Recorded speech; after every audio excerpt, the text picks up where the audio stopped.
how do you think about what civilization is, and how it survives? Like that. Yeah, as Florence Reed from Unheard says, we are living in a uniquely stupid age.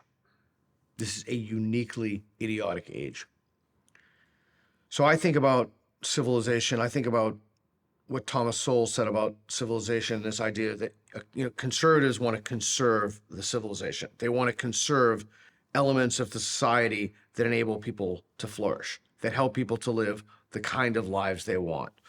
So right now, society is simultaneously, the citizens in not only the West, this is a neo-colonial export, critical social justice, that we've exported all around the world. Great book on that was Rajiv Malhotra's Snakes in the Ganga, where he talks about America exporting not values of a shining city upon a hill, but values of pronouns and trans status. People are born in the wrong body and everything is due to systems. Okay.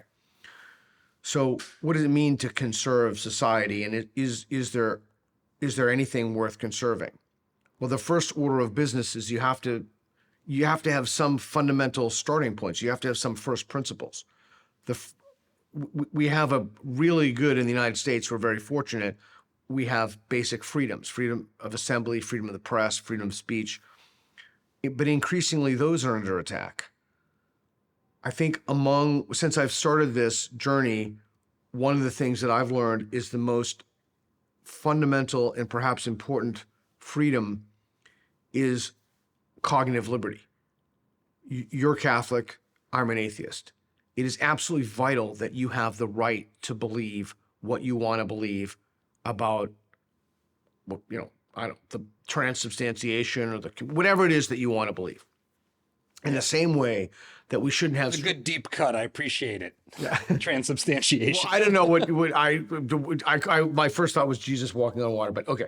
So... yeah.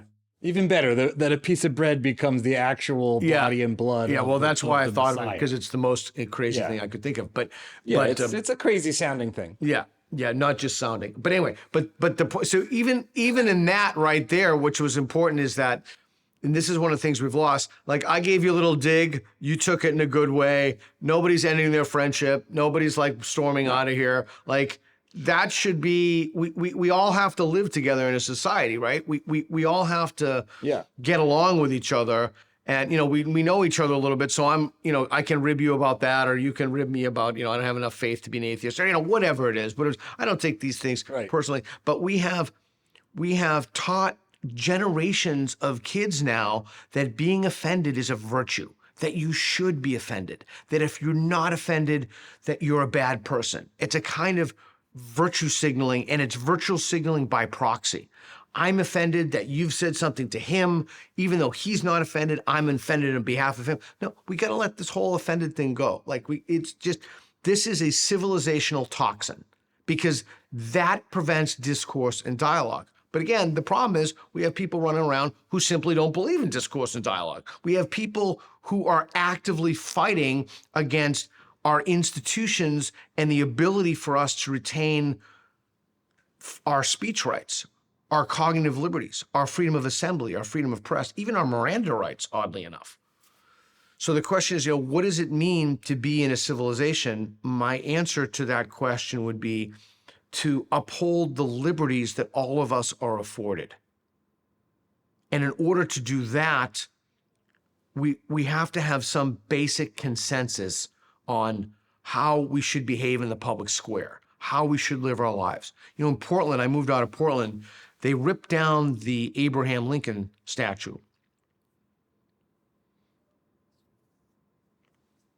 Well, because of course. Well, yeah, it was also, a lot of this is we have a bunch of thugs terrorizing our institutions, and they have their intellectual horsepower from people in the academies. But the larger problem is we're in a situation now where cowardice is rampant. We have the mutilation of the genitals of children. We know from Schellenberger's W path, we know from the Tavistock, we know from the wonderful stuff Andrew Doyle's done, the coverage. We know from Bernard Lane in Australia, his stuff.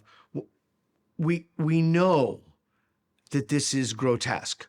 We know that this is not evidence-based. We know that. And now even countries in Northern Europe are starting to ban these procedures.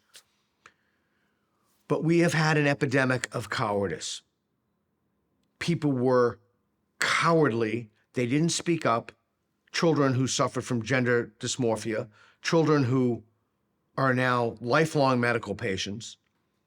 So what does it mean to have a civilization? Is you have to have people in the civilization who think it's worth fighting for and who stand up for things and take hits, because you will take hits.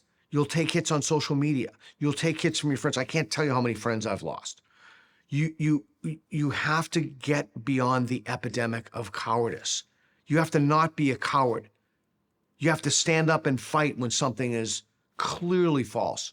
However, you also have to couple that with one disposition: the ability to change your mind, the ability to revise your belief if incoming evidence shows that you were incorrect. And that's the piece that is missing. That is the piece that is missing from the ideologues in their ideological tool set. They do not have the willingness or the ability to change their minds. They're very good at calling everybody a Nazi and a racist and a bigot and a homophobe, when the great irony is that they were almost universally homophobe. You know, the percentage of these young kids who are quote unquote transition, which is itself a myth, the majority of those kids are autistic or gay. Abigail Schreier's written about that. Colin Wright has written about that. Yeah, it's basically surgical transition. It's surgical mutilation. What's the term? What's the term that was used for the? It's surgical conversion therapy. Which is what the Iranians do. Yeah, that's absolutely correct. And we have had an epidemic of cowardice, of people failing to stand up. If you like this clip, we've got more where that came from. Be sure to watch the full video, and don't forget to subscribe to the channel so you won't miss our new videos as they come out each week.